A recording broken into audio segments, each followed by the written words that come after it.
పెద్దపల్లి జిల్లా అందువలనపల్లిలో కొండచిలువ కలకలం రేపింది. బొక్కల రవీందర్ ఇంట్లో కొండచిలువ ప్రత్యక్షమైంది. 2 నెలలుగా గ్రామంలో కోళ్లు మాయమవుతూ ఉండటంతో బాధితులు ఆందోళన చెందారు. రవీందర్ ఇంటికి వచ్చిన కొండచిలువ 2 కోళ్లను మింగి కదల్లేని స్థితిలో ఉండటంతో కుటుంబ సభ్యులు స్థానికుల సహాయంతో దానిని పట్టుకొని ఊరు చివర సురక్షితంగా వదిలేశారు.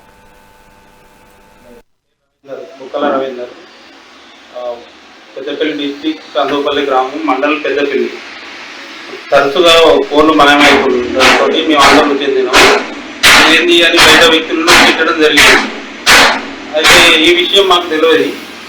కొండ చిలువ ఇట్లా తింటుందని మాకు తెలియదు. కొండ చిలువ అనేది నేను మొన్న సాయంత్రం అనేది ఇంటికి వచ్చి 20 కోళ్ళ రాగా తిన్నది.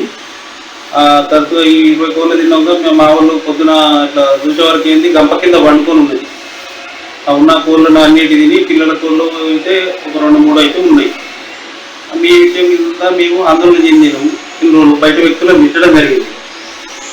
మేము తరచుగా పనులకు పోయి వచ్చి మేము అబ్జర్వ్ చేయలేదు. ఇట్లా తింటానే అది అంటే పోతానే అని చెప్పి బయట తిట్టడం అనేది బయట వ్యక్తులను తిట్టడం జరిగింది. ఇట్లా ఎవరు తింటారని మేము అబ్జర్వ్ చేయలేదు. ఈ కొండ చిలువ అనేది మాయం చేస్తుందని మేము ఇప్పుడు అనుకున్నాం. దాన్ని ఏం చేసినామంటే పట్టుకొని ఫోటో ప్రాంతాల్లో విడిచిపెట్టి.